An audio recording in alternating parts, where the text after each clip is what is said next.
60 বছর পরেও আপনি এখনো চা দোকানে বসে টেলিভিশন দেখেন, নাচ গান দেখেন, নর্তকীর ছবি দেখেন। আস্তাগফিরুল্লাহ। চাচা, আপনার লজ্জা শরম আসবে কোন দিন? আপনি মরবেন কোন দিন বলেন না? বিবেক কি বলে? এই লোকটা কেমন বেশরম, কেমন বেহায়া লোক। 60 বছর কলজাটা আখিরাতের ভয় আসলো না? কবরের কথা মনে পড়লো না? আপনি 60 বছরে কত লাশ, কত জানাজা, কত মানুষের দাফন দেখলেন। 60 বছরে কি একটা লোক 2টা জানাজা পড়ছে? তাহলে কত জানাজা পড়ছে, কত মানুষের মৃত্যু দেখছে। এত মৃত্যু, এত লাশ, এত কবর, এত অ্যাক্সিডেন্ট, এত মুসিবত দেখার পরেও আপনি আখিরাতের প্রস্তুতি নিলেন। এখনো কথায় কথায় গালি দেন, এখনো বিড়ি সিগারেট খান, এখনো চা দোকানে বসে টেলিভিশন দেখেন, এখনো সুদের লেনদেন করেন, এখনো কিস্তির লেনদেন করেন। আস্তাগফিরুল্লাহ। কি পরিমাণ বেহায়া! এজন্য আমি অনেক সময় বলি, রাগ করবেন না। যেটা সত্য এটাই সত্য, যেটা রাত এটা রাতই, যেটা দিন এটা দিনে। কথা বোঝেন নাই? রাতকে দিন বলার সুযোগ নাই, দিনকে রাত বলার সুযোগ, অন্যায়কে ন্যায় বলার সুযোগ নেই। তাইলে আপনি, আমার দিল বলে যে এই মুরব্বী 60 বছর, 50, 70 বছর এখনো সুদ খায়, কিস্তি নেয়, টেলিভিশন দেখে, নাচ গান দেখে, এখনো বিড়ি সিগারেট খায়, এবার আর কলজাটা পাথর। কলজা পাথর এত শক্ত না, কারণ এই যে 60 বছরে তার কলজাইটা পাথর হইয়া এটা টাইলস লাগাইছে। এইটা তার কত ফানিও ঢোকান, এটা এরকম পাথর দিন মানুষ নাই তো বদলাবে না কেন? আপনি এই 50 বছরে কত নসিহত শুনলেন, এত ওয়াজ, এত নসিহত, আল্লাহর কোরআনের এত কথা, কিছুই আপনার মধ্যে কোনো অনুভূতি জাগাইলো না। আরে কি আশ্চর্য কথা না! আমার এটা মাথায় ধরে না, আমি ভাবতেই পারি না, ভাবতেই পারি। আল্লাহর নবী সাল্লাল্লাহু আলাইহি সাল্লাম, মুসলিম শরীফের হাদিস, নবী সাল্লাল্লাহু আলাইহি সাল্লাম বলেন, আ'যারাল্লাহু ইলা ইমরিইন আখখারা উমরাহু হাত্তা বালাগা 60। পরিষ্কার সহিহ হাদিস, মুসলিম শরীফ। নবীজি বলেন, আল্লাহ তাআলা যাকে হায়াত লম্বা করে 60 বছর পর্যন্ত পৌঁছাইছে, 60 মানে কত? 60 বছর পর্যন্ত যাকে আল্লাহ দীর্ঘ হায়াত দিয়ে, আখখারা উমরাহু, তার হায়াত লম্বা করে, হাত্তা বালাগা 60 পর্যন্ত পৌঁছে। সরাসরি নবী বলেন, এরপরেও যেই বুড়া চাচা 60 বছরে নিজেকে জাহান্নাম থেকে বাঁচাইতে পারলো না, নেক কাজ করতে পারলো না, নিজের জীবনটা সুন্দর করতে পারলো না, খোদার কসম আল্লাহর নবী বলেন, এই লোকটাকে হাসরের ময়দানে দাঁড় করিয়ে আল্লাহ তাআলা 1 সেকেন্ড কোনো প্রশ্নও করবে না, কিছু বলার সুযোগও দিবে না, খাড় করাইয়ে ফিটাল, ফেরেশতারে দাঁড় করাইয়ে বলবে, ফেরেশতারে যে সাসারে ফিট, হ্যাঁ বুড়া মিয়ার শুধু ফিট, আড্ডিয়ে উড্ডিয়ে একদম বাইঙ্গেল ফিট। কেন? 60 বছর হায়াত পাওয়ার পরে কত রোদ, কত বৃষ্টি, কত আলো, কত অন্ধকার, কত কিছু দেখলো জীবনে, এরপরও যে গুনাহ ছাড়তে পারলো না, এই লোক পাষাণ লোক, এই লোক নির্মম, এই লোক শক্ত হারামি, এই লোক সীমাহীন পাপী, সীমা লঙ্ঘনকারী, গাদ্দার। এই জন্য অনুরোধ করছি, যে কয়জন মুরব্বী চাচা আছেন, আপনাদের এই শেষ হায়াত খামখেয়ালি করবেন।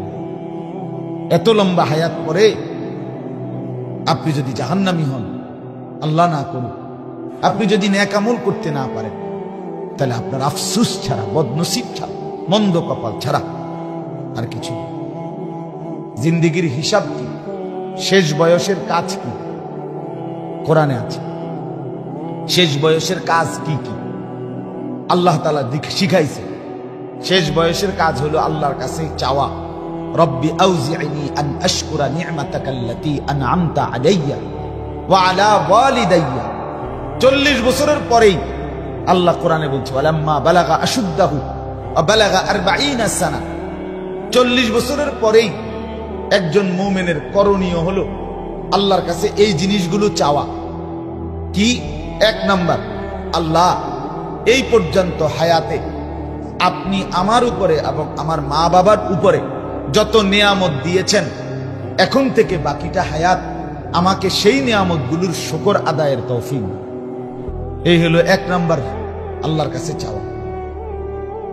2 নাম্বার, ওয়া আন আ'মালা সালিহান তারদা, আল্লাহ আপনি আমাকে এখন থেকে বাকিটা হায়াত ওই সমস্ত নেক আমলের তৌফিক দেন যেগুলো করলে তারদাহু, আপনি আল্লাহ সন্তুষ্ট হয়ে যান। 3 নাম্বার, ওয়া আসলিহ লি ফি যুররিয়াতি, এই পর্যন্ত আপনি আমাকে সন্তানাদি, আমারে ছেলে মেয়ে যে কয়জন দিছেন, আমার এই স্ত্রী সন্তানদেরকে ইসলাহ, পরিপূর্ণ সংশোধন, দিনদার, নেককার বানান। 4 নাম্বার, ইন্নী তুবতু ইলাইকা, আল্লাহ এই পর্যন্ত 40 বছর 50 বছর পিছনের এই হায়াত যা গুনাহ হয়েছে, নাফরমানি করে ফেলছি, আমি সব ছেড়ে দিলাম, আর করব না, ওয়াদা দিলাম, তওবা করছি, আপনি আমার তওবা কবুল করেন।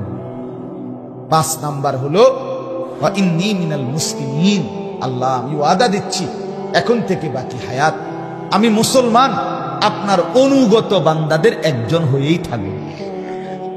এই হলো আল্লাহর দেওয়া শিক্ষা। কি সুন্দর সবক বলেন।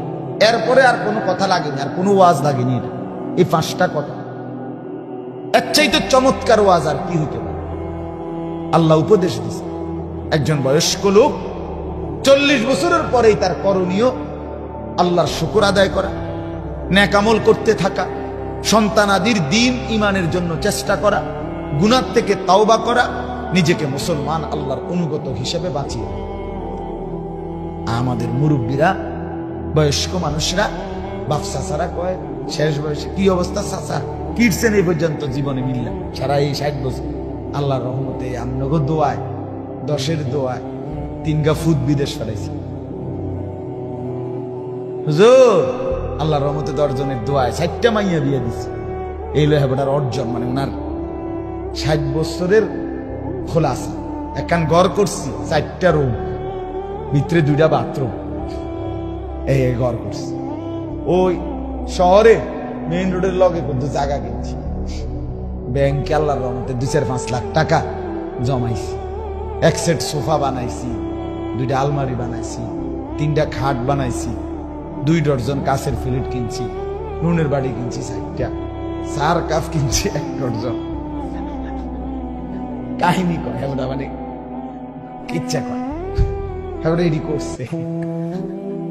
আমনে চাচা এই দিনই আপনি হিসাব দিলেন, আপনার 60 বছর লাগাইয়া 70 বছরে বুঝি খাট, পালং, সোফা, ফার্নিচার, দালান, বিল্ডিং, ইট, বালু, সিমেন্ট, ফাঙ্গাস, তেলাপিয়া, এই দৈন্যতা, কাঁচামরিচ, এটি হিসাব বলেন একজন মুসলমান? এই হিসাব হাসি না, আপনি বলেন না ইনসাফ। আপনি অধিকাংশ মুসলমান শুনেন এগুলোই বলেন, এগুলোই বলেন, এগুলো হিসাব। এটা তো মূল বিষয়। মূল বিষয় হলো 3টা ছেলে যে আপনার, 3 জন নামাজ পড়ে তো, এটা কর। 3 জনে কোরআন শরীফ পড়তে পারেনি, এটা কর। আপনার যে 4টা মেয়ে, 4 জন পর্দা করে তো, এটা বলে। আপনার 4টা মেয়ে যেখানে বিয়ে দিছেন, ওই বাড়ির মধ্যে পর্দা পশিদা করে, টেলিভিশন, নাচ গান, নর্তকীর ছবি, জিনা, ব্যভিচারের দৃশ্য, এগুলো দেখে না, এটা বলে। আপনার ঘরে 6 স্ত্রী, ছেলে মেয়ে, নাতি নাতনি মিলে যে 8-10 জন মানুষ, এরা আল্লাহর কোরআন পড়তে পারে, সবাই ফজরের নামাজ পড়ে, এটা কর। বেড়া হইলে এটা খারাই, তাইলে কিছু বললেন, তাইলে কিছু করলেন, তাইলে কিছু অর্জন হলো। খোদার কসম, এই ভাত মাছ আর চাল ডাল আর দালান বিল্ডিং এর হিসাব দেওয়া, এটা ধোঁকা ছাড়া আর কিচ্ছু। ধোঁকা, ধোঁকা, এই খাটটা, এই সোফাইটা যিনি বানাইছেন, উনি যদি 1 লক্ষ টাকা খরচ করেও বানায়, এরপরও 20 বছরের ব্যবধানে ওনার পরিবার, ওনার সদস্যরা এটা ফেলে দিবে, বলবে ইডিয়ন চলে না। এই মডেল ওনার চলে না। আমার দাদা মৃত্যুর 12 বছর পরে আমার বড় জ্যাঠাকে আমি বলছিলাম, আমার দাদার কোনো স্মৃতি জ্যাঠা আমনের কাছে আসেনি, এটা নুনের বাড়ি, আমার দাদায় থাকতে করে দিয়ে গেছে সংসার। আমার দাদা বড় জমিওয়ালা ছিল। আমার জ্যাঠারে বলছেন, আমার জ্যাঠা এখনো বাইচা আছে। 12 বছর পরে আমার জ্যাঠা চোখের পানি ফেলে বলছে, না রে ভাতিজা, তোরে দেখানোর মতো তোর দাদার কোন স্মৃতি আমার কাছে নেই। তাই তুই দুনিয়া কই? কথা বলেন না কেন? দুনিয়া কই? এক গড়টাও নাই, মানে দাদার আমলের গড় ভাঙ্গে বিল্ডিং করছে, তো গড়ও তো নাই। তাহলে দুনিয়া কোথায়? আপনার এই সাজানো দুনিয়া সন্তান তো রাখলো না, বলে। এই জন্য বন্ধু আমার, মাফ আমার, আল্লাহ তাআলা কোরআনুল কারীমের মধ্যে বলছেন, লা তামুদ্দান্না আইনাইকা ইলা মা মাত্তা'না বিহি আজওয়াজাম মিনহুম। হে নবী, দুনিয়ার চারদিকে আমি যে সম্পদ, সৌন্দর্য, প্রাচুর্য, অর্থবিত্ত দিয়েছি, আপনি দয়া করে আপনার চোখ বড় করে এগুলোর দিকে তাকাবেন না, এগুলোর দিকে তাকাইয়েন না। জাহারাতাল হায়াতিদ দুনিয়া, এগুলো হচ্ছে দুনিয়ার কিছুক্ষণের ফুল, এই ফুটে এই মিলায় যায়। ফুল যত সুন্দর হয়ে ফুটুক না কেন, সন্ধ্যা হলে 2 ঘন্টা 5 ঘন্টা 6 ঘন্টা পরে সেই ফুল মলিন হয়ে যায়, মিলিয়ে যায়, শুকায়া যায়, সেটার সৌন্দর্য আর আগের মতো থাকে না। আল্লাহ বলছে দুনিয়া যত সুন্দর, এই সোফাইটারে যদি আবার বার্নিশ দিয়া চমৎকার করে বানা, সর্বোচ্চ 1 বছর বা 2 বছর পরে এটির বার্নিশ উঠতে বেরিয়ে করবো, ওই সোফাটি আবার কি করণ দরকার, বার্নিশ করণ দরকার, এটি আগে রুমজানি দেখা যায়। দুনিয়া টিকে না, দুনিয়া টিকে না, দুনিয়া দোস্ত থাকে না। আল্লাহ বলছেন আপনি অতএব দুনিয়ার দিকে নজর দিবেন। এরপরের আয়াতে আল্লাহ নবীকে বলছে, তো আপনি কি করবেন? স্ত্রী সন্তান পরিবারের জন্য কি করবেন? খোদার কসম, কোরআনের আয়াত আল্লাহ বলছেন, ওয়া'মুর আহলাকা বিসসালাহ। হে নবী, বরং দুনিয়ার এই অর্থ সম্পদের দিকে না তাকাইয়া, দালান বিল্ডিং এর পেরেশানি না কইরা, আপনি আপনার পরিবারের সদস্যদেরকে বিসসালাতি, নামাজের আদেশ করুন, নামাজের আদেশ করুন। ওয়া'মুর আহলাকা বিসসালাত, নামাজের আদেশ করুন। ওয়াসতাবির আলাইহা, আপনি নিজেও 5 ওয়াক্ত নামাজের উপরে মজবুত থাকুন। সন্তানকে উঠান, বিবিকে উঠান, নিজেও নামাজের উপরে মজবুত। লা নাসআলুকা রিজকা, আপনি এবং আপনার পরিবারের রিজিক, খাদ্য পানীয় দেওয়ার জন্য আল্লাহ বলছে আমি আপনার সাহায্য চাই না। আপনি লাগতো না, আমি পারবো। নাহনু নারযুকুকা, পরিষ্কার আয়াত। আল্লাহ বলেন আমি একাই আপনি এবং আপনার পরিবারের সদস্যদেরকে রিজিক দেব। আরে বাপ, আল্লাহ বলছেন আমি দেব বান্দা, ভাতের ফিকির আমি করব, নামাজের ফিকির তুমি করো। বউ বাচ্চার নামাজের ফিকির বলছে, আমরা উল্টে গেছি, আমরা এটা টোটাল উল্টে গেছি, ইউটার্ন করে ফেলছি। আমরা উল্টাইয়া কি বলছি? ভাত, মাছ, চাল, ডাল, দালান বিল্ডিং, ঘর বাড়ি, বিয়া শাদি, বিদেশ, এগুলো হলো আমার দায়িত্ব। বাপ হিসাবে বাবুরে আমার করেন না, আমি করে দিছি, ঘর করে দিছি, বাড়ি করে দিছি, জমি কিনা দিছি, নুনের বাড়িটা পর্যন্ত কিনা দিছি, বাজার সদাই করে দিছি। এখন যদি জিফুত বউ বাচ্চা যদি নামাজ না করে, পর্দা না করে, আল্লাহ বিল্লাহ না করে, আমি কিনতাম। এইটা আমরা দেশের মানুষ। আপনারে বললো কি? আপনি কইলেন কি? আপনারে বললো এগুলোর দিকে তাকাইয়েন না, আপনি নামাজের, বন্দিগির, ইবাদতের ফিকির করেন। আপনি আল্লাহরে বললেন যে আল্লাহ আপনি বুঝছেন না কথাটা, আমি বুঝছি। তাই তো কি বলেন? আমাদেরকে এই অসভ্যতা কে শিখায়? ইবলিস ছাড়া আর কেউ? শয়তানে এটা শিখাইছে আপনারে। আপনার ছেলেটা নামাজ পড়ে না, আপনার কলিজার ব্যথা নাই। আপনার মেয়েটা পর্দা করে না, আপনি আসেন, আপনি বন খান, আপনি বিড়ি খান, আপনি চা খান, আপেল খান, মালটা খান। আপনার ঘরে আপনার 16 বছরের এত বড় দামরা কোনদিন ফজরের নামাজ পড়ে না, এত বড় জানোয়ার আপনার ঘরে ঘুমায়, আপনি বইয়া বইয়া রাত কাটান, দিন কাটান। বাহ, বাহ বাহ, আপনার ঘরে আজকে 10 বছর ধরে রঙিন টেলিভিশন চলে, নাচ গান, জিনা ব্যভিচারের দৃশ্য, আমনের বউ বাচ্চা আমনের সোফার মধ্যে বইয়া, চেয়ারের মধ্যে বইয়া বইয়া আপনার ঘরের নাচ গান, উলঙ্গ নাচ গান দেখে, আরে নাফরমান বাপ মা, অভিভাবক, তুমি কেমনে জবাব দিবা বাপ? তোমার ঘরে তোমার টাকায় তোমার বউ বাচ্চা জাহান্নামের দৃশ্য দেখে, অশ্লীল উলঙ্গ ছবি টেলিভিশনে দেখে, আর আপনি ঘুম যান, আপনি রাইতো কাটে দিনও কাটে, আপনি চেহারা সুরুত দেখলে বোঝা যায় আপনার কোন টেনশন নাই, আপনি খাইয়া পুরা ভালো আছেন। আপনি জিন্দিগি বুঝছেন খানা আর পড়া আর ঘুম যাওয়া কে?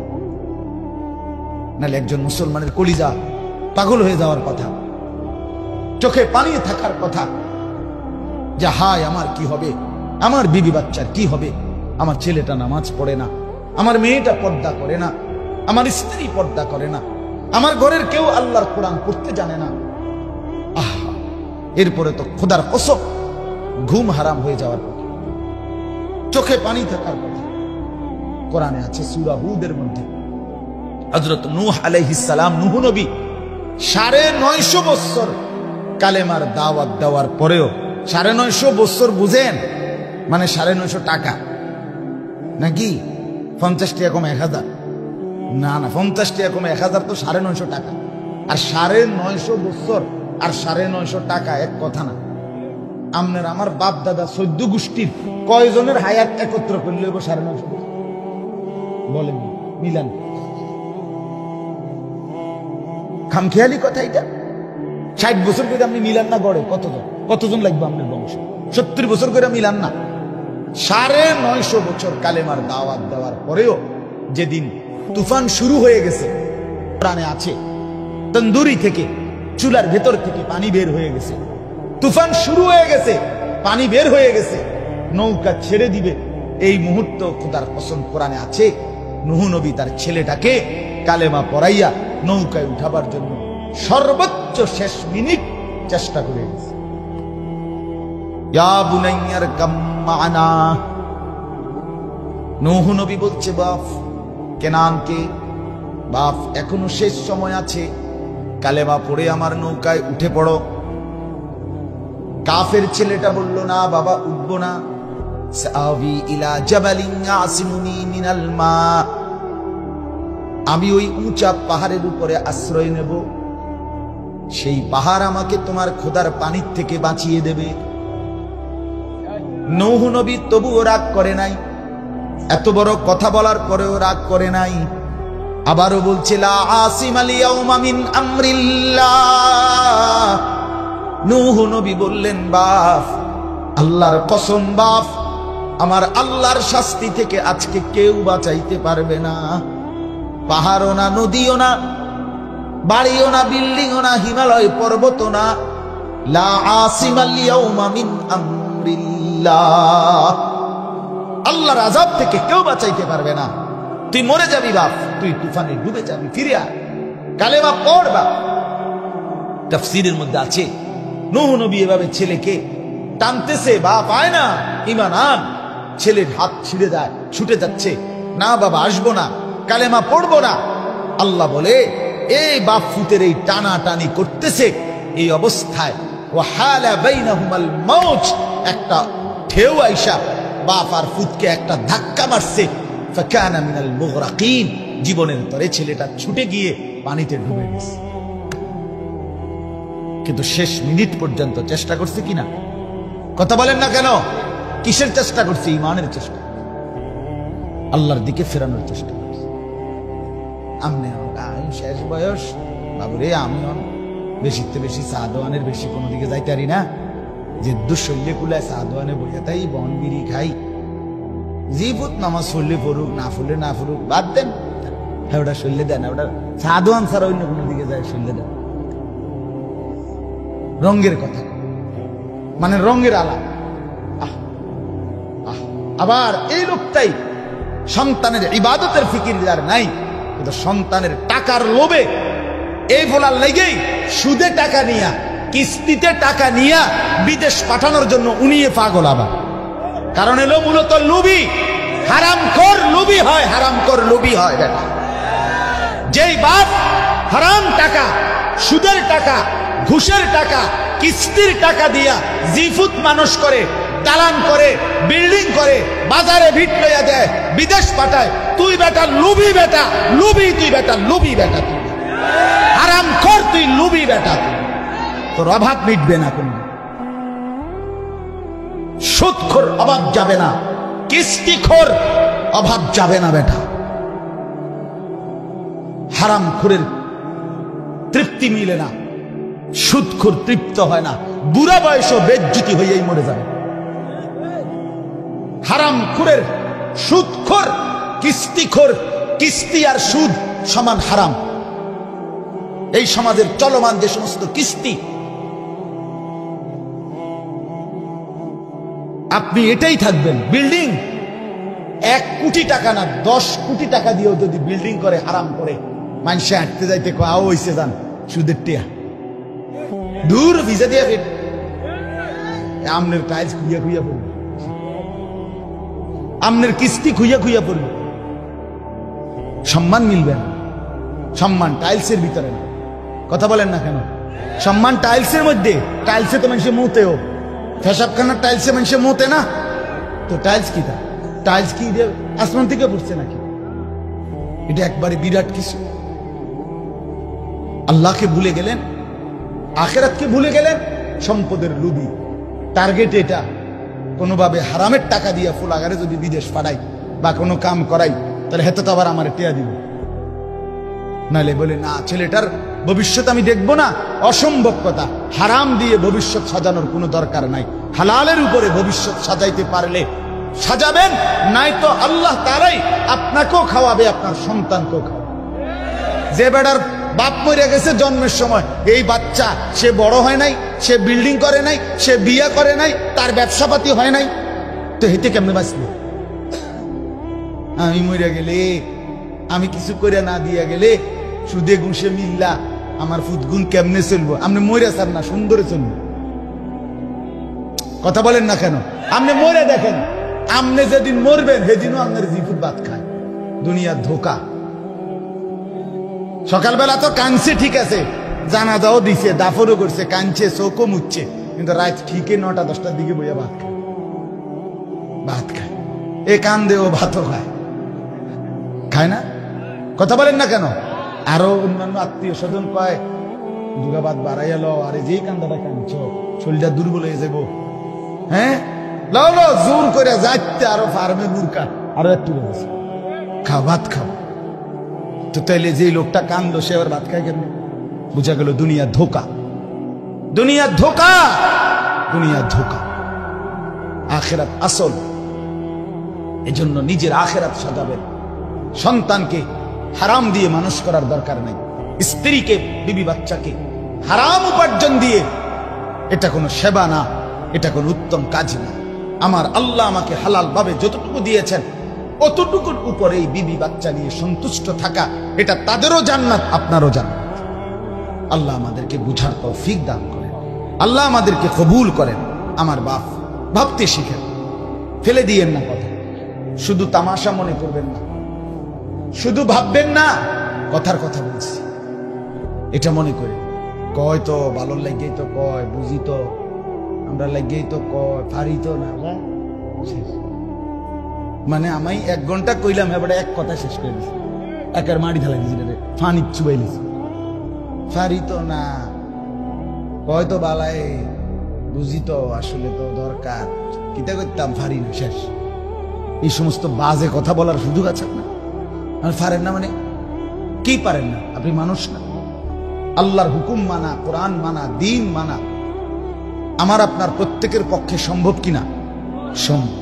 যদি বলেন সম্ভব না, তাহলে আপনি আগে বলেন আপনি ছাগল কিনা। গরু এবং ছাগল তার জন্য সম্ভব না।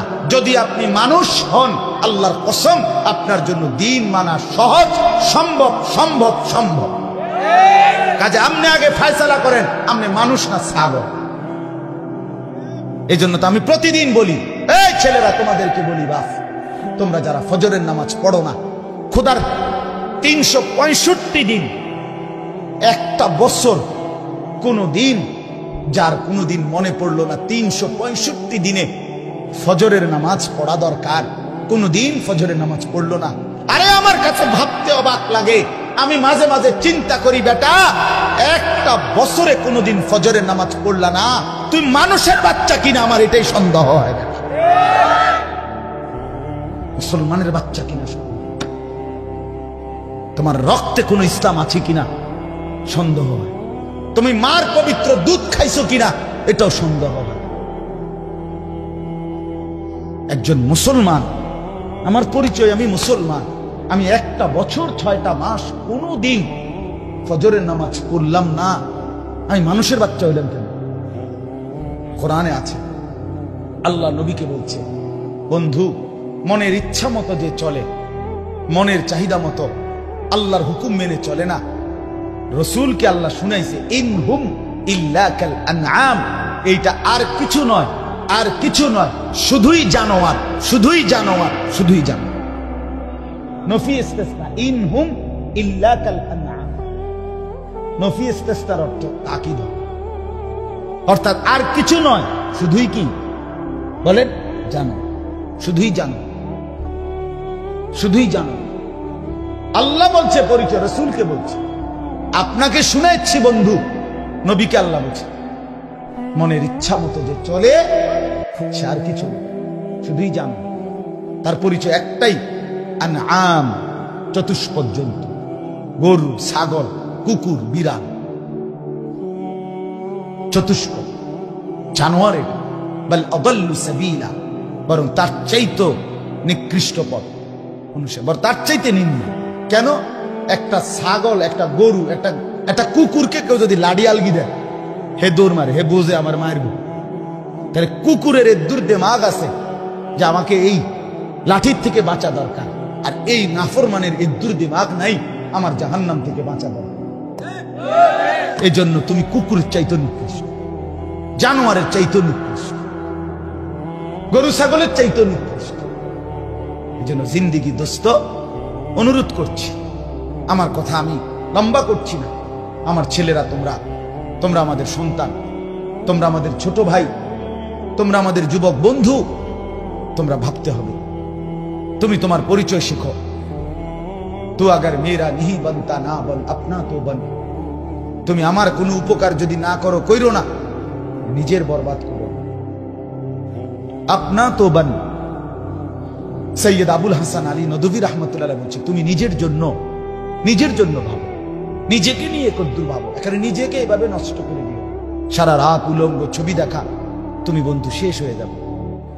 5 ওয়াক্ত নামাজ, 1 ওয়াক্ত নামাজও তোমার পড়তে মন চায় না, আহা বন্ধু, আহা ছেলে, তুমি তো বরবাদ হয়ে যাবে, তুমি তো জন্তু জানোয়ার, কুকুর বিড়ালের চাইতে নিকৃষ্ট হয়ে যাবে। এটা কি কোনো জিন্দিগি হলো? আরে ভাইয়া, এটা কি জীবন? একজন মানুষ কতক্ষণ মোবাইল টিপে, একজন মানুষ কতক্ষণ উলঙ্গ ছবি দেখে, বিনোদন কতক্ষণ? আমাদের আর কোনো কাজ নাই, আমরা আসছি শুধু এই বেডি দেখানোর লেগে। আল্লাহ তাআলা সৃষ্টি করছে শুধু নারী দেখার জন্য।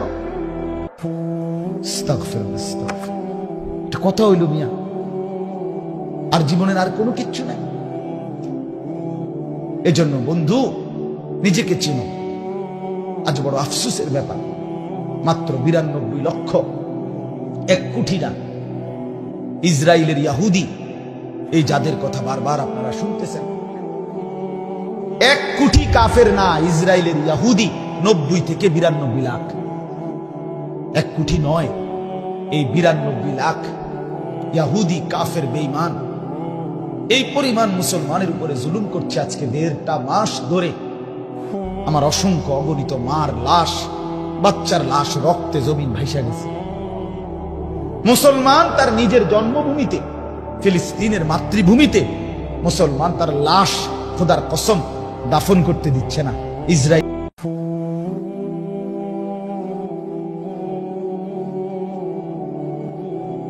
মুসলমানের বিরুদ্ধে, এদের ক্ষোভ, এদের আক্রোশ সারা পৃথিবীর মুসলমানের বিরুদ্ধে।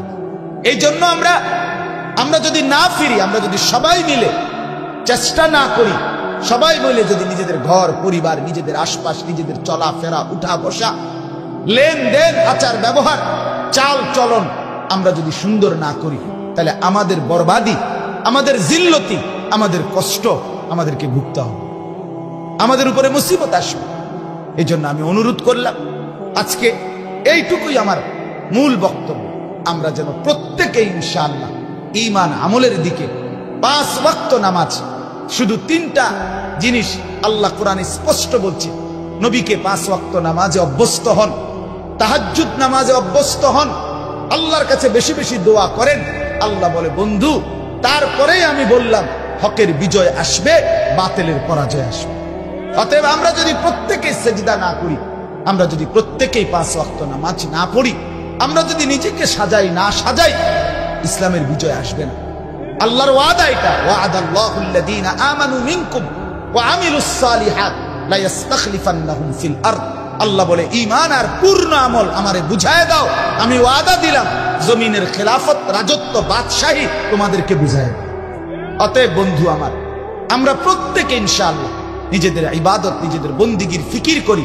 আমরা ভুলে গেলে চলবে না, নামাজ যেমন আমাদের উপরে ফরজ, জিহাদ ফি সাবিলিল্লাহ, আল্লাহর রাস্তায় জীবন দেওয়া, আল্লাহর রাস্তায় জান বাজি রেখে যুদ্ধ করা, এই সবটাই আমাদের উপরে সমানভাবে ফরজ।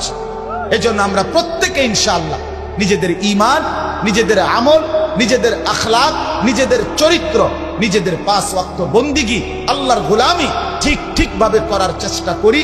সবাই মিলে একজন আরেকজনকে আন্তরিকতার সাথে আল্লাহর দিকে ফিরায় আনবার চেষ্টা করব। ঠিক আছে ইনশাআল্লাহ? আল্লাহ তাআলা আমাদের সবাইকে তৌফিক দান করেন। আমাদের প্রিয় ভাই হযরত এখন বয়ান করবেন, আপনারা শুনে মুনাজাত করে এরপরে যাবেন। আল্লাহ তাআলা তৌফিক দান করেন।